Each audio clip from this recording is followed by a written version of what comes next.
tackle factors responsible for food crisis.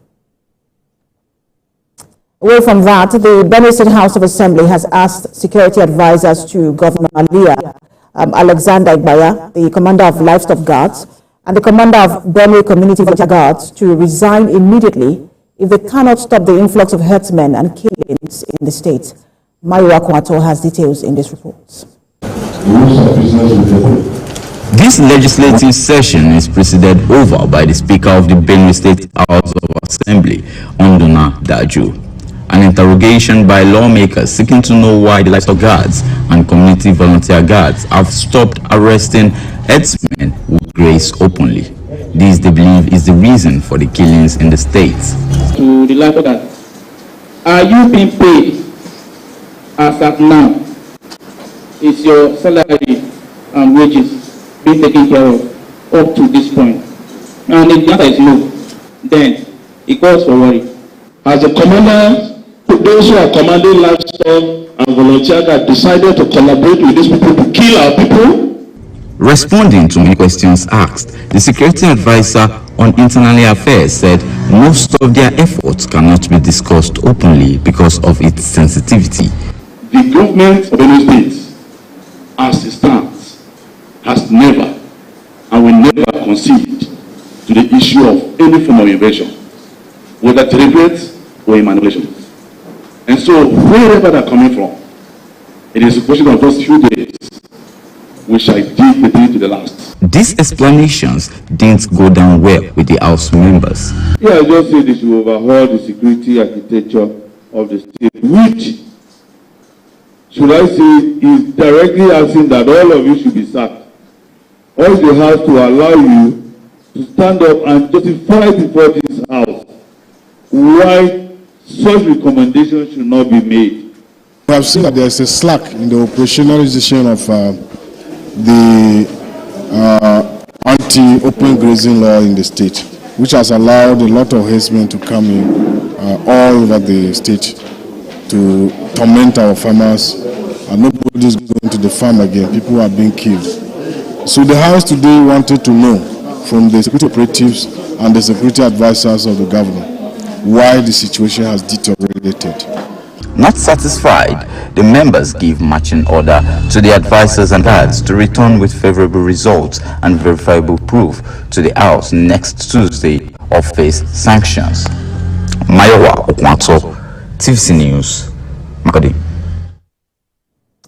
Executive Director of Global Peace and Life Rescue Initiative, Melvin Ajay, joins me to discuss part of resolutions reached by the President and state governors. Good to have you join us. Good afternoon, Nigeria. So in the wake of the recent security challenges in the country, we see that the issue of state police is again on the front burner. We're seeing consensus amongst the state governors. But for a lot of people, and that's the question I'm asking you, is the state police, if we have state police today, will that be the game changer in terms of resolving the security challenges in the country? Thank you very much. My answer is going to be a little bit dicey because it's going to be for and against. While I welcome the thinking of the government and the president that it's actually a good step in the right direction, however, the operationality of state police in Nigeria is going to be the major bane to security because some politicians are going to take advantage of those policing, state police to humiliate their opponent. I think that's where we are going to get the wrong from now. Where are we going to get the funding from? Some states are already overstretched. Some can't even pay salaries. Some can't even take care of their basic welfare. Where are they going to mobilize the fund to pay state police? Otherwise, it's a good arrangement. It's going to guarantee internal security. It's going to also guarantee, look at intelligence. It's going to create more jobs that will take the youth out of the street to ensure that our youth don't get into crime. However, where is the guarantee that state police will solve the problem? How is the operation going to look like? Who is going to be in charge of the command and control of the state police? That's the question. I think our security agencies need to be empowered. The police, the federal police need to be empowered strongly. Community police need to be strengthened. The armed forces need to be strengthened. More funding, more boots on the ground, more people to fight this crime. I think state police from now is too early in our Nigeria. So it's a good idea, but I'm looking at a lot of people now are companies police. And what about the conversation around forest rangers, empowering them and just to help guard the forest and ensure that Because we know that, we say a lot, we have terrorists more in the forest than you have them anywhere else, and so there is now the talk about forest rangers. What impact will that make? I agree absolutely. I think that's a very right step in the right direction. The forest industry need to be empowered, they need to be given more equipment, they need to be given more vehicles, well funded to be able to take over the forest. Let me tell you, let's look at the forest ranger, the Agri Ranger of Civil Defense. They should be incorporated into these forest rangers. They must be strengthened to ensure that they get back to work. The civil defense Agri Ranger, they are very effective, though, but very minimal. They should recruit more people and train them in terms of Agri Ranger to dominate our forests. The major problem in Nigeria lies in the forest, and I think we should strengthen the forest security so that this bandit will not get access to human lives. And back to the conversation of state policing, it will take constitutional amendment to get to that point. But in the interim, what should we be doing at the moment whilst we're waiting for that conversation to take a more serious approach? That was the deliberate act of funding our security agencies. We've always been pretending about security, and like I told you, I've taken over on this one. The government of President Asiwaju Bola Tinubu is very serious about security, and that's why we are seeing this turn around. But I want them to do more. You must ensure that the finance ministry release funding promptly to our security agency. They are understaffed, they are underfunded, they are under-equipped, but they can't speak out. Particularly the military military. Several of the allowance are not being paid. Their salaries are not being paid. The salaries are paid blind, but operational allowance are being paid. So that alone is enough to traumatize our armed forces. That alone is enough to traumatize our security agency. So while we wait for the state police, the federal government must prioritize the welfare of our security agencies. They must prioritize their equipment. They must prioritize their operational capability. We must take this thing very seriously. We can't continue speaking English in Nigeria. The English is getting too much. Nigerians are getting tired of this English. Nigerians are very hungry. And if we're not careful, Nigeria may rise soon if we don't solve this issue of insecurity. This insecurity in the country is the major bane of Nigeria today. But don't want to be President Alia. And the president media people need to speak out. They need to come out and explain to Nigeria what's happening. I'm sorry they are not speaking out. They are not telling Nigerians what's happening. I read that. The president knows what's happening. He knows this problem and he's doing everything possible to solve it. The major issue we have in the country is insecurity. Once we're able to solve the issue of insecurity, we're going to get everything right in Nigeria.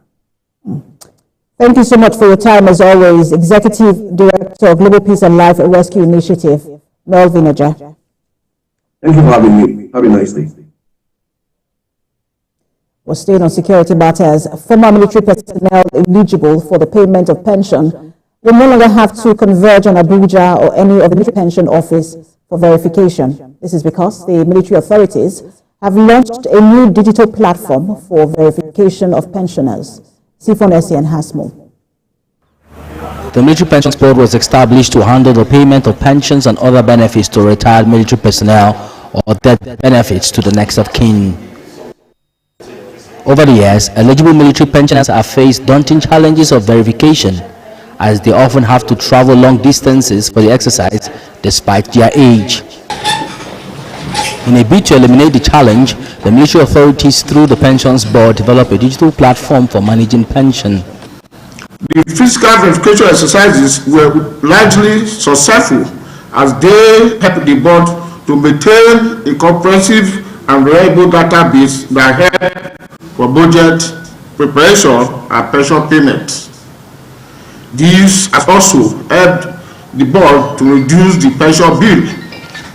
However, continuing with the physical verification exercises have become very difficult to certain factors, such as the old age of our pensioners,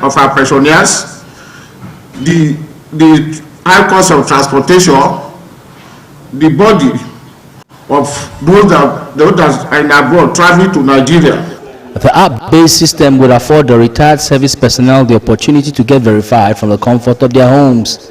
The Military Pension Board has developed a system for the electronic verification of the pensioners. This system, known as Military Pension Board Electronic Verification Management System.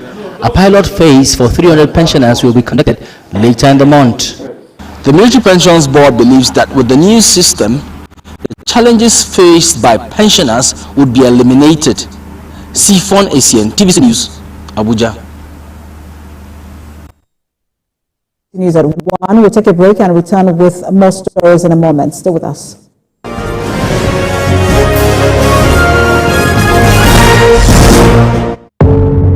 Doubt and fear doesn't occur at the canvas, it shows in the canvas. It shows the conation of raw earthen material slabbed, stroked and molded at a pace provided by the doubt and fear. Every move weigh in the struggle of one to the other, merging the past to the present, brushstrokes of colors seen but not known. For when the wailing stops, the pieces settle down in abject beauty, erected for a century of a century. Speaking, advocating, protesting, as the arts are meant to be.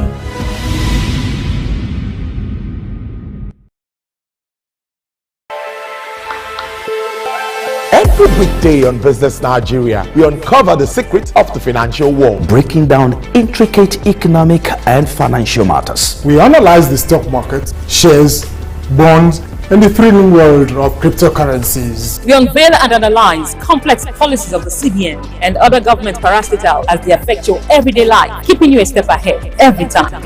Okay, this is the Facts matter.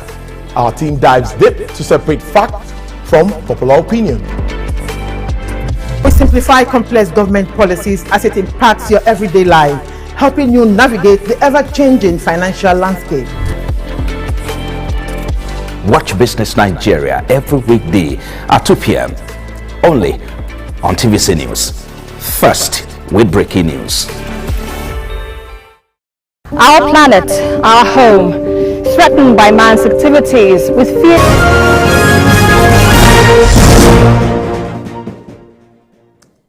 Thanks for staying with us on the news at 1. A reminder of our top stories. President Bola Tinubu orders crackdown on individuals, groups hoarding food items and other commodities.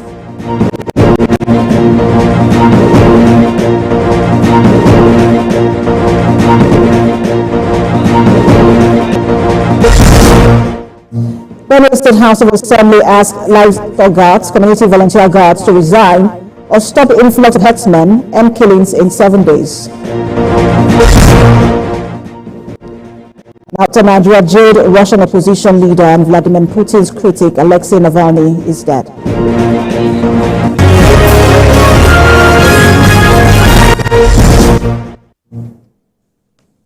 We're staying on security matters. The Nigerian Navy has again stressed zero tolerance to maritime crimes on the nation's waterways. Commanding Officer Forward Operating Base Igbaya, Captain Uche Anoke, gave the assurance during the handover of MT Queen Hansel and 10 crew arrested for suspected crude oil theft to the Economic and Financial Crimes Commission at the Forward Operating Base Igbaya and in the local government area of Akwa Ibom State. Captain Anoke warned individuals or groups to desist from crimes on Nigeria's territorial waters, adding that under the leadership of the Chief of Naval Staff, Vice Admiral Emmanuel Ogala, the Navy is committed to ensuring that maritime crime is reduced. In the course of investigation, this vessel that has a crew of 10 Nigerians was observed to have a full capacity of 100 metric tons, and the vessel was laden with products suspected to be crude oil, or rather confirmed to be crude oil after rigorous tests by the Nigerian Midstream and Downstream Regulatory Authority, NNDPRA. And so, on that basis, under the authority of the Nigerian Navy headquarters, we have been directed to hand over this vessel. We are here to take over the vessel and the crews on board was arrested by the forward base Ibaka, operating base of Baka. And we want to assure the public that EFCC are going to soon into action, and once the investigation is concluded, anybody that's found culpable will be faced the justice. In other news, Abia State Homeland Security, in collaboration with the National Drug Law Enforcement Agency in the state, has arrested 5 people in connection with illicit drug dealings. The Senior Special Assistant to Governor Alex Oti on Homeland Security, Chukwuneyiwa Obalajemba, said this at a briefing in Umuahia. Nena Gabriel has details. The warning by the present administration for criminals to leave Abia or be apprehended comes to fruition daily. The joint operation was conducted on 14th of February 2024. Show me where you flushed them. Just show me. Show me where you flushed them. The joint team raided a notorious location known as Down Below behind Okigwe Park in Umuahia. They made some arrests and seized drugs which include cocaine, cannabis, and methamphetamines, popularly known as Murumiri, among others. We have about the dry weed, which is about 321 sachets, which is just about 500 grams. And we have the one loud, which is about 214 wraps. Cocaine is about 570 pinches, and some loose quantity, which is also about 150.5 grams. So altogether, we have about 1.2 1 kilogram to 1.217 kilograms. Okay. Now, we also do have about 5 people arrested in connection with this. I think 2 males and 3 females. One is Adobe, a drug lord whose drug activities span up to 2 decades in Umuahia, was also arrested at Arochukwu Street and kept in the custody of NDLEA. With me, the use of illegal drugs is one of the most, if not the most, root cause of kidnappings and other violent crimes in Nigeria, and of course, here in Abia State. If you continue, you will be caught. The deputy governor had declared war on illicit drugs and all forms of criminality in the state. He is present in this briefing to reiterate the stand of the state government against illicit drugs. That wants to develop the state, drugs can't develop Abia State. We want our youth to be safe and very useful to the government of Abia State. And for those still selling these drugs in all parts of our local government, the time is now. Leave Abia. If you know you want to continue selling this drug, just leave Abia. Because when we come for you, nobody will be able to save you. While investigations are ongoing, Abia residents have been warned to desist from peddling any kind of drug, as the war against drugs is still on. Nena Gabriel, TVC News, Umuahia, Abia State. And turning our attention now to Delta State, where the Olu of Warri, Ogiame Atuwashe III, is calling for the revamping of seaports in the state. He made the call when he visited the governor of Delta State, Sheriff Oberewori, in Asaba. Ikena Amechi reports. The Olu of Warri, alongside his chiefs, is visiting Governor Sheriff Oberewori to congratulate him on his victory at the Supreme Court. The revered monarch uses the opportunity to demand that the seaports in the state are revamped and put to profitable use. Your Excellency, we are also here to request that you join your voice as we have spoken very long. We're going to is the rehabilitation of not only the ports, but all the ports